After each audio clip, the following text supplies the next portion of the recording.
5 de la mañana y ya tenemos nuestro primer invitado del día de hoy, un invitado muy especial para todos nosotros y se trata de Luis Miguel de Camps, quien es, ¿verdad?, ministro de Trabajo de la República Dominicana y con quien vamos a hablar de muchos temas importantes en el día de hoy, incluyendo, ministro, política.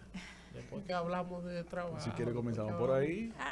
Si quiere Vamos comenzamos por ahí. vamos a No ustedes arrancar por entiendan. ahí. Bueno, permítanme primero agradecerles a todos y cada uno de ustedes por este espacio que me permiten compartir con ustedes. Y también a felicitarles, porque un equipo de jóvenes dedicados a este espacio es un trabajo que mucha gente no sabe. El sacrificio que significa, el tiempo y también las dificultades que hay que enfrentar. Y sabemos que lo hacen con el interés de traer información, aclarar dudas y mejorar. Y como parte del cuarto poder, que es la comunicación y prensa, ya no solamente la prensa escrita, ustedes son elementos fundamentales. Así que gracias por permitirme compartir con ustedes. Gracias, ministro. Ministro, vamos a hablar, iniciar hablando de política. Me gustaría sus que órdenes. usted pues me dé quizás una perspectiva. Al día de hoy, evidentemente, la política es cambiante, hay decisiones que van cambiando en el día de hoy, que cualquier cosa puede, desviar cualquier situación que pueda ocurrir en política. Pero al día de hoy, ¿cómo ve usted el PRM, su propia organización de cara al 2024? Ayer hubo una consulta en el PLD, me gustaría escuchar su valoración del proceso, lo que se está hablando, las posibles alianzas. En sentido general, ¿qué ve Luis Miguel de Camps? Bueno, en primer lugar, yo quisiera decir primero que la República Dominicana hay que verla también en comparación con lo que ha estado sucediendo en los países de la región, sobre todo la región latinoamericana. Y yo creo que es correcto y coincidiremos todos en señalar que la democracia dominicana se ha fortalecido o de una manera u otra se mantiene fortaleciéndose. Y eso no es menos importante porque hay muchos países, hermanos, que han estado viviendo situaciones muy difíciles, comenzando por hermana República Vecina de Haití, que se encuentra en una situación desastrosa, lamentablemente, para su población y para la República Dominicana también, pero también en otros países. Entonces, reconociendo eso y entrando ya con esa premisa al desarrollo del detalle, yo creo que es también correcto señalar que el ejercicio que hizo el PLD en el día de ayer, bueno, el propio PRM lo señaló como una salutación de algo que es positivo para la democracia. Independientemente de los resultados, es algo que fortalece lo que es el sistema de partidos y el sistema democrático, independientemente del color que se le ponga. Ahora bien, ya entrando aún en más detalles, entendemos que lo que ha sucedido en la República Dominicana en estos 2 años, después de que el presidente Luis Abinader ha tomado la posesión del control político del Estado Dominicano a través del gobierno, ha sido avances, ha sido atenciones, ha sido el contacto constante y directo con la ciudadanía, pero también un cambio de estilo que yo creo que es positivo para la democracia. ¿Por qué? Porque antes teníamos un presidente que solamente se atrevía a conversar con quienes él entendía que conceptualizaban, que según él son muy pocos, o por lo menos no dominicanos. Sí. Después tuvimos un presidente que hablaba muy poco.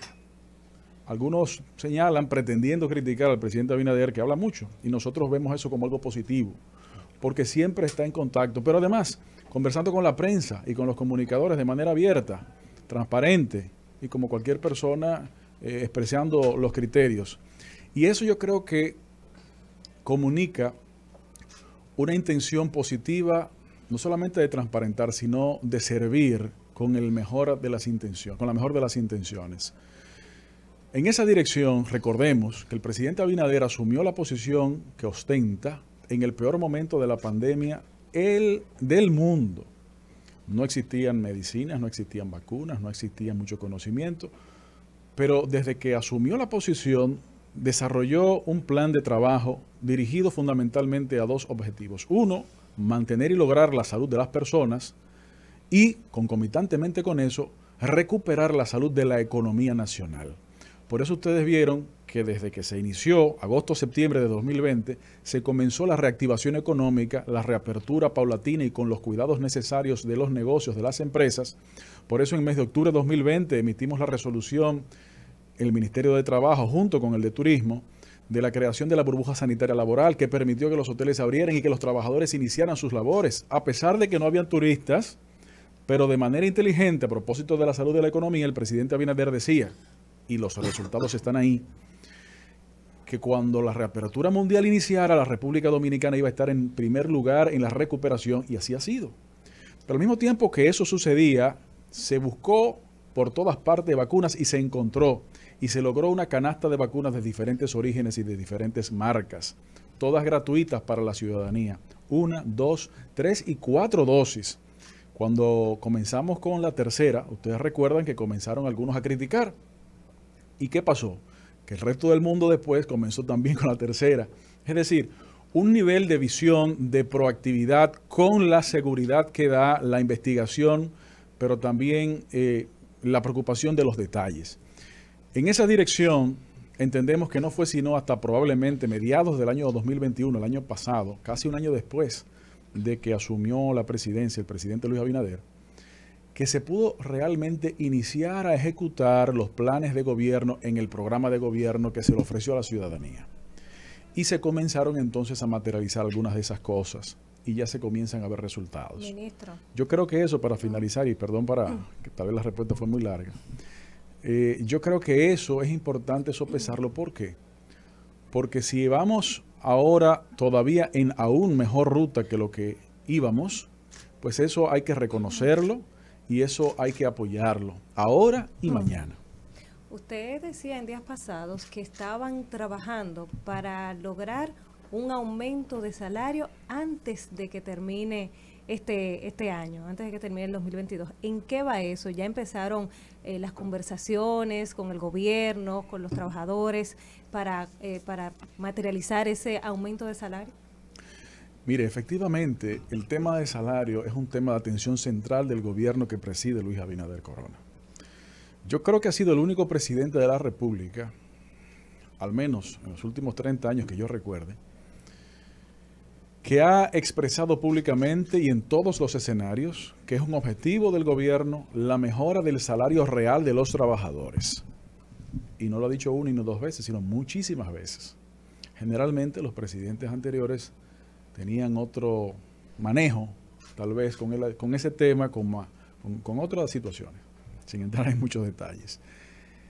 Por esa decisión y esa visión, logramos entre el 2021 y el 2022 revisar, atender, mejorar y aumentar 16 salarios mínimos del sector privado. Todos los salarios mínimos que existían, el no sectorizado y los sectorizados, lo atendimos. Pero permítame agregarle algo. Lo atendimos y en promedio fue mayor que los aumentos históricos. Y en algunos casos los mayores de la historia. Pero, ¿qué más les puedo decir de ese aspecto? Todos de consenso tripartito. Todos de consenso con el gobierno, trabajadores y empleadores. Claro, algunos podrán decir, pero es muy fácil consensuar si el aumento es bajo. No, es que han sido los mayores de la historia y como quiera se consensuó. ¿Pero por qué? Lo primero, porque este gobierno prioriza el diálogo y la concertación. Prefiere llegar a entendimientos porque sabemos que para que los resultados sean positivos y sostenibles, tienen que contar con la legitimidad del diálogo social. Pero además de eso, ¿qué vimos?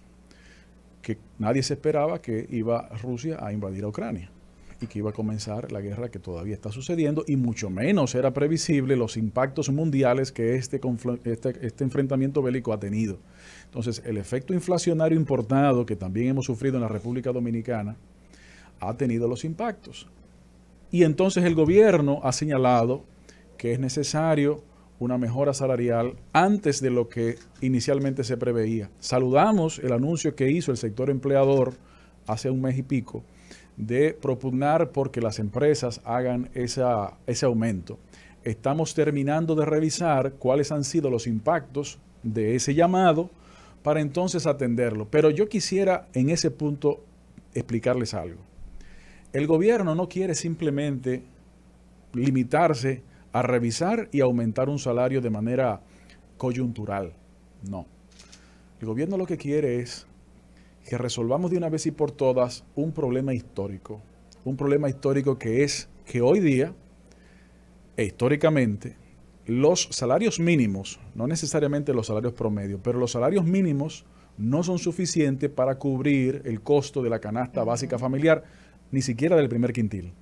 Justo esa es mi pregunta. No sé me le fui adelante. Entonces, claro, nosotros tenemos que llegar a ese objetivo y el gobierno propone consecuentemente trazar y discutir un pacto por salarios dignos y trabajo decente que produzca como resultado final ese objetivo, que los salarios mínimos sean suficientes para cubrir la canasta básica familiar.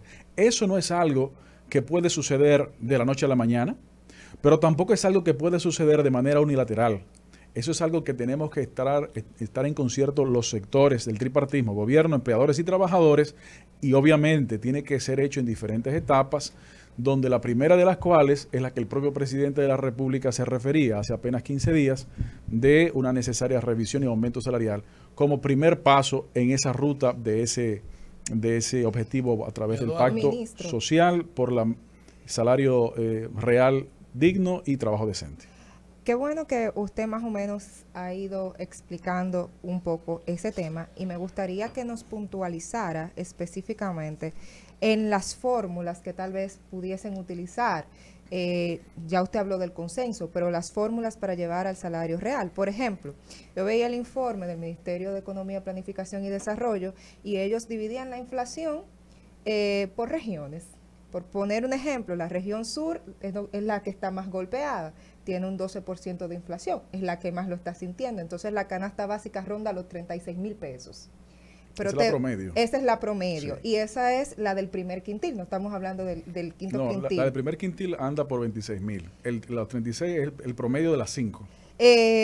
Tengo también en el Gran Santo Domingo que aproximadamente los 46,000 pesos. Es la más alta, pero cuando nos vamos al Cibao entonces está también por ahí por los 40. ¿Cuáles van a ser esas fórmulas que van a llevar a los trabajadores, a los más vulnerables, sobre todo los que ganan 15,000 pesos, a tener el acceso a un salario que les permita cubrir sus necesidades básicas de alimentación? Si nos puede puntualizar. Bueno, le pido disculpas porque me adelanté en la pregunta antes de que usted la iniciara con alguna parte de la respuesta, pero efectivamente, mire, la piedra angular para lograr ello, aunque suene repetitivo, pero es la verdad, es el diálogo para producir un consenso. ¿Por qué? Primero, porque un aumento exponencial en una sola movida, en un solo momento, puede ser contraproducente. Tiene que haber un acuerdo a largo plazo con efectos medianos y también efectos en lo inmediato. De forma y manera en que vayamos reduciendo la brecha entre el salario mínimo y el costo de la canasta básica, pero también tomando en consideración los niveles de inflación, la tasa cambiaria de la moneda, así como también aspectos de productividad, por ejemplo, entre otros. De forma que 20, 30, 40 años lo podamos recuperar en un periodo relativamente corto de tiempo, en años. Los detalles, pues tenemos que producirlos en el diálogo y por respeto al propio proceso, los detalles se discutirán allí. Y posteriormente, si Dios nos ayuda y la buena voluntad que ha habido de los dos sectores, además del gobierno, trabajadores y empleadores, se mantiene, que no entendemos que así deberá ser, pues poderlo comunicar oportunamente, Dios mediante. Ministro, primero agradecerle, ¿verdad?, su presencia, nos sentimos privilegiados de que nos acompañe. Gracias a usted. En esta mañana. Ministro, mire, yo sé que esta pregunta que le voy a hacer no es directamente el campo suyo, porque hay lugares a los que usted no puede llegar, ¿verdad? Usted hablaba del consenso para el tema de los aumentos que hemos visto en el diálogo tripartito. Usted, por ejemplo, el caso suyo que representa, ¿verdad?, digamos, la parte neutral, fundamentalmente, en este diálogo, no le ha hecho ni siquiera a modo de sugerencia a estas organizaciones, a modo de, escuche el término, a modo de sugerencia, mira, no queremos debilitarlo a ustedes, entendemos el rol que ustedes han jugado, ustedes han hecho grandes aportes porque lo han hecho históricamente, pero yo creo que es prudente de que ustedes promuevan quizás a alguien más de la directiva de ustedes por dos razones fundamentales. Primero, porque ya esa gente fue pensionado. ¿Pero de qué sector usted está hablando? Está hablando de los representantes de los muy trabajadores. bien, ¿verdad? gracias. Primero, porque ellos fueron pensionados sin haber dado un golpe ni de lo que daba el señor Miyagi. Eso es lo primero. Segundo, cuando Ser un maestro. claro, cuando el pueblo ve, por ejemplo, que usted, miren, por ejemplo, miren la imprudencia. En medio de un diálogo para el aumento de los trabajadores, ahí sale a relucir el decreto de que lo pensionaron a ellos. Es una cosa imprudente en ese momento aceptar esa pensión. Entonces, cuando el pueblo ve que se le anuncia un acuerdo y ve que esas personas que están ahí, que han hecho aportes, no quiero desmeritarlo, pero ya no representan a nadie. O sea, a ningún ciudadano se le preguntó en ningún momento si quería que ellos fueran los representantes de los trabajadores. A nadie se le ha consultado para eso. Entonces, ¿no sería como prudente, ministro, que esas organizaciones tengan algún tipo de renovación, algún tipo de nuevos aires para defender a los trabajadores? Mire, como Ya usted... que están jubilados. ¿Verdad? Usted- Ya que están pensionados, como por lo usted bien menos. señalaba, bueno, comenzando por ese punto, permítame recordarles que ese elemento que usted trae a Yo sé colación que de yo sé que no es pensiones- responsabilidad suya, yo lo sé. No, pero permítame. Ese elemento que usted menciona de las pensiones, esa pensión no es de ahora, Yo sé. de los gobiernos anteriores también. Ujú. Lo que ha habido simplemente fue un ajuste. No, es importante informar eso porque hay gente que entiende sí. que eso es nuevo. Sí. Y los gobiernos anteriores también habían reconocido esa valía de los distinguidos presidentes de las centrales. Entonces, dicho eso, respecto a los detalles, como usted bien señalaba, en el tema sindical, por mandato del Código de Trabajo, el Ministerio de Trabajo tiene una función neutral en la que por orden del anterior mencionado código, tenemos vedado entrar en los temas interiores de los sindicatos para garantizar que haya libertad sindical en la República Dominicana. Porque antes de la reforma del 92, habían otras capacidades y eso no fortalecía necesariamente el movimiento de los trabajadores. Usted decía que la ciudadanía no ha sido consultada respecto a estas personas. Permítanme recordarles que las centrales están conformadas por confederaciones. Las confederaciones están conformadas por federaciones y las federaciones conformadas por sindicatos. Y a todas esas organizaciones sindicales llevan procesos internos de consulta. Cualquier ciudadano, trabajador que quiera ser parte del proceso de decisión tiene la libertad o de introducirse en alguno de los sindicatos que existen o de crear sindicatos. Una de las visiones que hemos tratado de impulsar en esta gestión es fortalecer el movimiento sindical responsable de forma que la representatividad no solamente se fortalezca, sino también que se acreciente. Porque si no hubiese interlocutores del sector empleador o si no hubiese interlocutores del sector laboral, de los trabajadores, el diálogo no sería posible. Y yo creo que en estos 2 años, que es lo que nos corresponde en estas funciones, los dos sectores que hemos acabado de mencionar han aportado en construir un diálogo social. Recordemos, repito lo que decía hace un momento, que este gobierno inició en pandemia.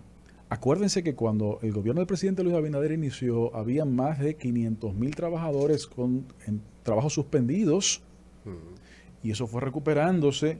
Entonces, tenemos que ubicarnos que esa crisis probablemente ha sido la crisis más importante de los últimos 100 años y en ese proceso de diálogo, la autoridad del reconocimiento de los distintos actores, pues ha sido fundamental.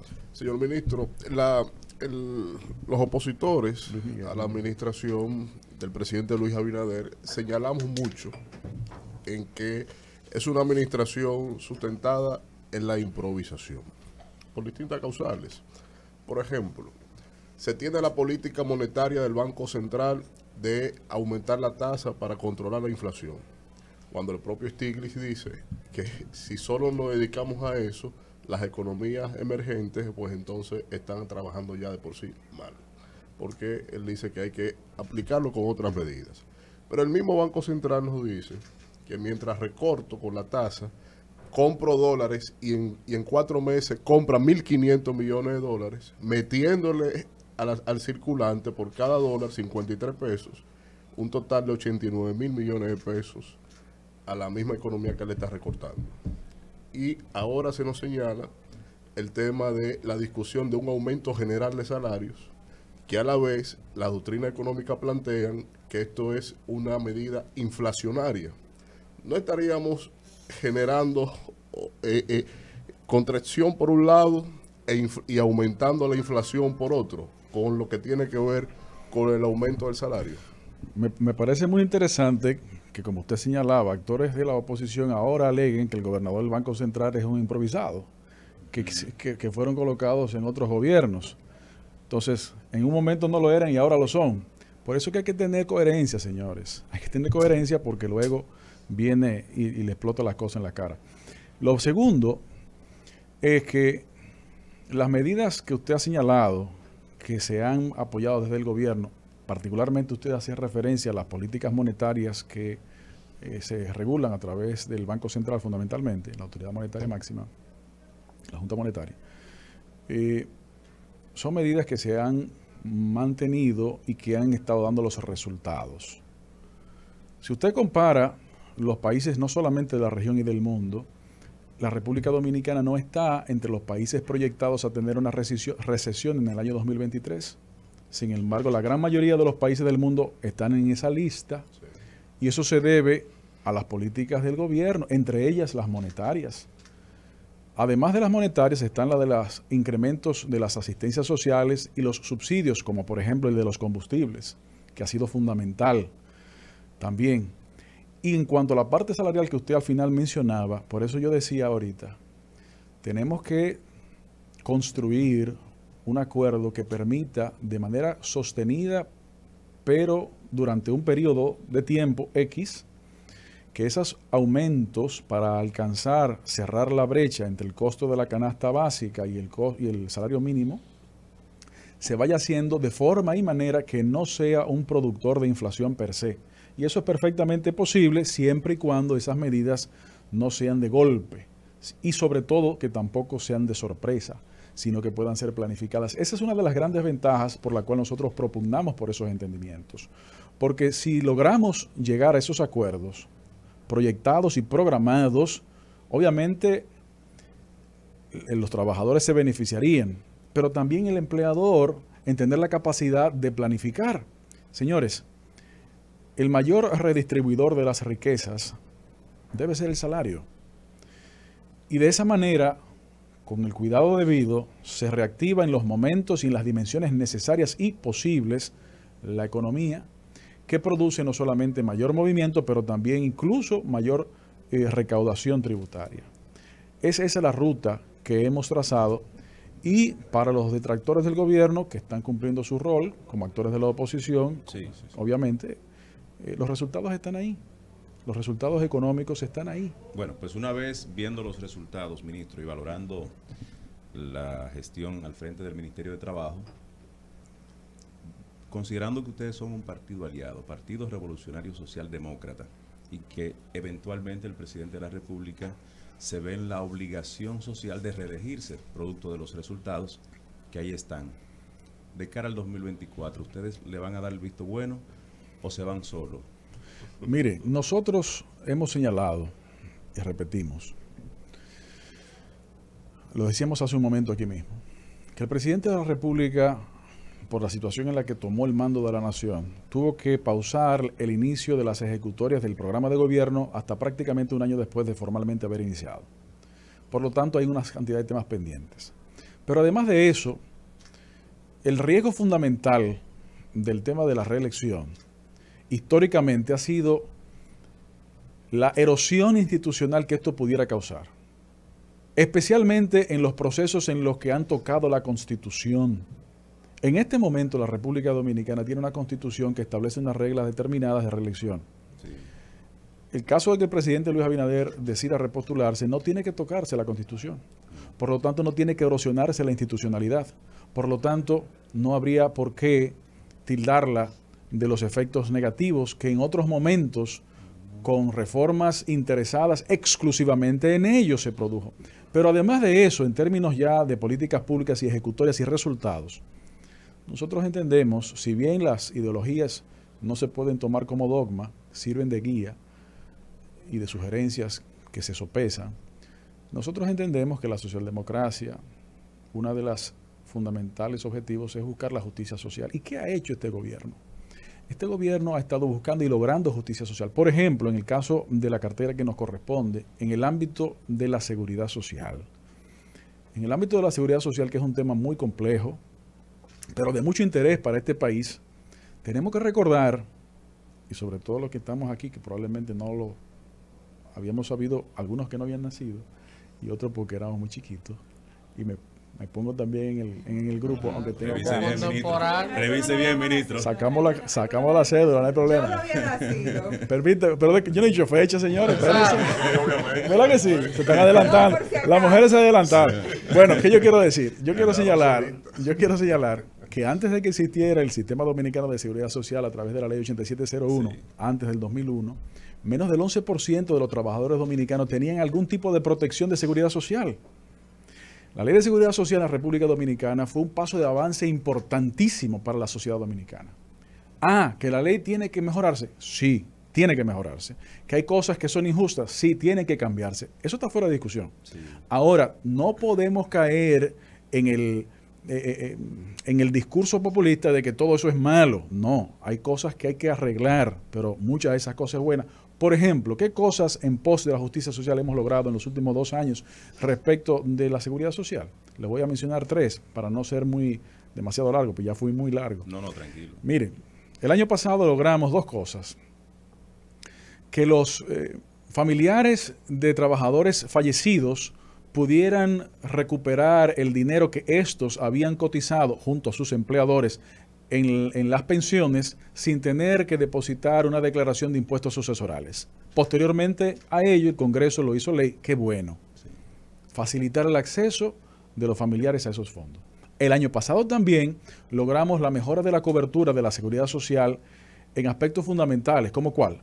La atención renal integral. Antes, una persona que necesitaba tener un trasplante renal, se le cubría la puesta del riñón al receptor, pero la extirpación del donante y el tratamiento previo y posterior no estaba cubierto, figúrense ustedes. Pero también logramos incluir la reconstrucción mamaria para las personas que habrían sufrido una mastectomía por cáncer, pero también logramos incluir la mastectomía profiláctica preventiva, por decir algunas cosas en salud. Pero este año, ¿qué hemos logrado en seguridad social? En el ámbito de pensiones logramos la reinterpretación de algunos de los artículos de la ley para permitir que más de 28,000 dominicanas y dominicanos, 28,000 familias, pudieran acceder de manera anticipada por ingreso tardío a más de 7.500 millones de pesos en los fondos de pensiones. De consenso. Ministro. Y finalmente, ¿qué acabamos de lograr hace menos de 2 meses en la seguridad social?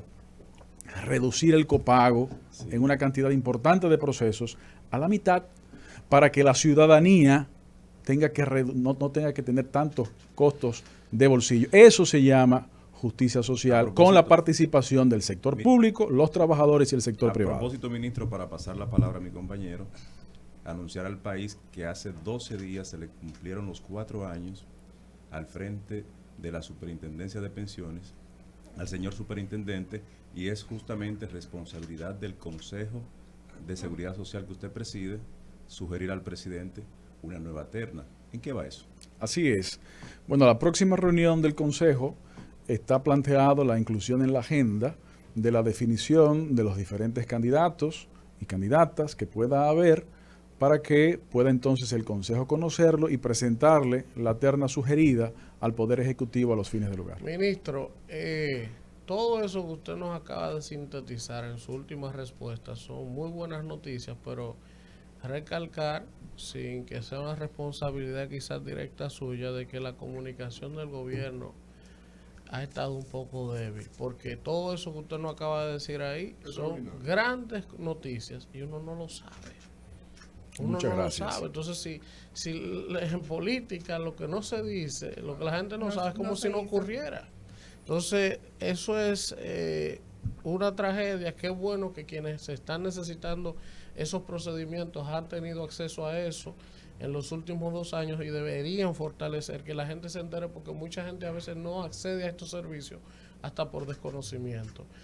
Preguntarle el tema de las domésticas, cómo va el proceso, cómo ha evolucionado, qué tan receptivo ha sido el tema de las familias para adaptarse, si ha habido... Si se han acogido exacto, para a llevar eso. al ministerio. ¿Cómo va muchísimas gracias. En primer lugar, permíteme agradecer la observación que usted señalaba. Y una de las características de quienes acompañamos, del propio presidente y de quienes lo acompañamos, es reconocer oportunidades de mejora. Sin duda alguna, probablemente hay oportunidades de mejora en dar informaciones. Lo que también sucede es que hemos logrado una cantidad importante en todos los frentes y a veces se comunica, pero una buena noticia se la lleva a otra buena noticia y no es tan sencillo. Pero gracias por eso y en parte por eso nos encontramos hoy aquí para poder compartir con ustedes, contando también, no solamente informarles a ustedes hoy y a quienes hoy los escuchan y nos ven, sino que mañana también ustedes nos puedan ayudar a aclarar algunas de esas cosas y a informarlas. Respecto al tema de domésticas, mire, eso va a un proceso que va muy bien, recordando que el país es signatario de ese convenio desde hace ya más de 10 años, en el 2011, que en el 2015 el Congreso Nacional lo ratificó para que tuviera efectos desde el 2016, y no fue sino hasta ahora que este gobierno anunció hace un mes la puesta en marcha de acuerdos también tripartitos que permitieron la viabilización. Esas resoluciones que crearon el mecanismo de formalización del trabajo doméstico en la República Dominicana establecieron las tres un vacatio legis, un periodo en el que todavía no se comenzaría la aplicación de estas resoluciones o normativas de 3 meses. Una de las razones por la que eso se puso fue, por un lado, para comunicar, informar y educar a la ciudadanía de qué es esto, cómo es que deberá funcionar esto y cuáles son las ventajas para todo el mundo que esto trae. Y segundo, para permitir que los actores que les corresponden la materialización de los procesos de registro puedan concluir con sus plataformas. Respecto a esta segunda parte, informo que parte de la pregunta, que tanto el Ministerio de Trabajo como la Tesorería de la Seguridad Social están en las etapas finales de terminar la accesibilidad tecnológica que permitiría a las personas que así lo requieran poder registrar a distancia la relación laboral, la inscripción en la Seguridad Social, incluso hasta el sistema de pago recurrente, sin necesariamente tener que trasladarse, para facilitar incluso con accesibilidad a través de los mecanismos móviles. Y en cuanto a la primera parte de la educación que incluye esto, recordar que esto obviamente es un reconocimiento de un derecho de un sector económico, permítame recordarles, que no solamente representa el segundo sector con mayor empleo para mujeres en la República Dominicana, sino que también es un tipo de trabajo que permite que el resto de las personas trabaje en otras áreas. Pero es beneficioso, obviamente, para los trabajadores, o diría yo, las trabajadoras, que son el 92% de este universo, pero también para los empleadores. Primero, recordando que el empleo doméstico lo contrata un empleador que no es una unidad económica productiva, sino una casa de familia. Por lo tanto, las reglas no son exactamente las mismas que para las empresas. Y por otro lado, una serie de problemas que históricamente ha sucedido se resolverían con esta formalización, ¿como cuáles? Le voy a decir 2 ejemplos. Cuando una trabajadora doméstica históricamente ha quedado embarazada, que llega el momento de su licencia de maternidad, el empleador se ve en una situación complicada también, porque históricamente no ha podido tener acceso a un subsidio por maternidad que le permita contratar a otra persona mientras la persona en licencia concluye su periodo de licencia. Y entonces el empleador se ve ante la dificultad de tener que pagar doble por un periodo de tiempo o terminar la relación laboral, que tiene impactos negativos, sobre todo para la trabajadora. Bueno, con la formalización el empleador tendría acceso al subsidio de maternidad, lactancia y enfermedad común, que le permitirá a los empleadores recibir ese subsidio para poder pagar a la trabajadora durante el periodo de licencia y posteriormente retornar eso. Y otro ejemplo positivo también para los empleadores, y hago hincapié en los empleadores porque las ventajas para los trabajadores es muy obvio y evidente, y aunque obviamente son muchas y se puede explicar, hago hincapié en eso. En el día de hoy, o antes de la formalización del trabajo doméstico, un trabajador o una trabajadora doméstica tiene un accidente laboral, ya sea en la casa o ya sea en el trayecto, desde o hacia el trabajo. Eso es un accidente de trabajo. ¿Cuál ha sido la historia? Bueno, el accidentado o la accidentada contacta a su empleador para solicitar asistencia y colaboración. El empleador puede que esté en condiciones de colaborar, puede que no esté en condiciones de colaborar. Ahora con la formalización, ya la cobertura de atención médica, incluso por discapacidad, por accidente, etcétera, es totalmente cubierta por la Seguridad Social en un 100%, que obviamente beneficia al trabajador, pero también al empleador. Ministro, a raíz de este anuncio que ustedes hicieron de incluir a las domésticas la seguridad social, pues muchos sectores se han interesado por lo mismo y veía en días pasados que los deliveries de colmado también desean que pues ellos desean cotizar en la seguridad social. ¿Se tiene contemplado desde el ministerio crear un, por supuesto, un plan? Pero tienen que dejar de calibrar primero. Bueno, ya, quizás en el plan de... Contravía y la Sí, acera, porque los accidentes de riesgo laboral serían amplísimos. Con eso es una muy buena observación. Mire, en el caso de que usted señala de los deliveries de los colmados, yo decía cuando inicié las funciones, y ahora lo puedo decir todavía, aunque ya no me luce tanto, que nunca fui un abogado laboralista o especial en derecho laboral, pero ya he aprendido un poco. La relación laboral entre los deliveries de colmados y los colmados es una relación de trabajo formal. Por lo tanto, no requiere de un esquema especial. Ahora, lo que sí puede suceder, que tenemos que revisar y estamos revisando, es la relación de quienes trabajan en funciones de entrega a domicilio, llamados delivery, y empleadores o contratistas, ya habrá que ver, de plataformas digitales. Que eso es algo que tenemos que atender y, bueno, es una primicia y lo estamos viendo, lo estamos estudiando en este momento en el Ministerio de Trabajo.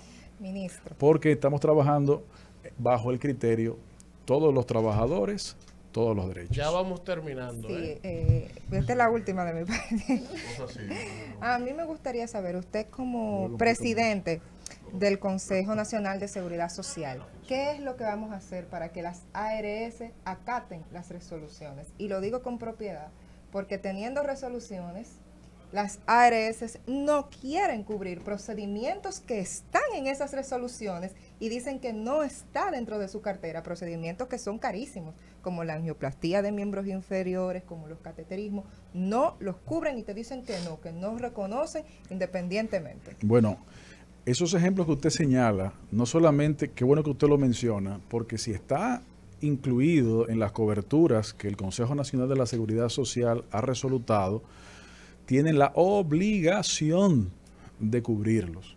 En caso de que no cumplan con dicha obligación, y repito esa palabra de manera enfática, pues hay que informar, porque es un tema también de información a la ciudadanía, que tienen a su disposición a la Dirección de Información y Defensa al Afiliado, que se llama, le dicen la DIDA, el nombre completo lo acabo de decir, en donde esta institución del gobierno se dedica a defender esos reclamos y, de ser necesario, a introducir demandas en los tribunales para que esto se respete. En caso de ser necesario, muchas veces solamente con el apoderamiento del regulador, que es la Superintendencia de Salud y Riesgos Laborales, la CISALRIL, estos temas se atienden. Claro, usted señala algo que tiene mucha preocupación y razón de tenerla, y es que en lo que el hacha va y viene, el individuo necesita, el afiliado necesita ser atendido.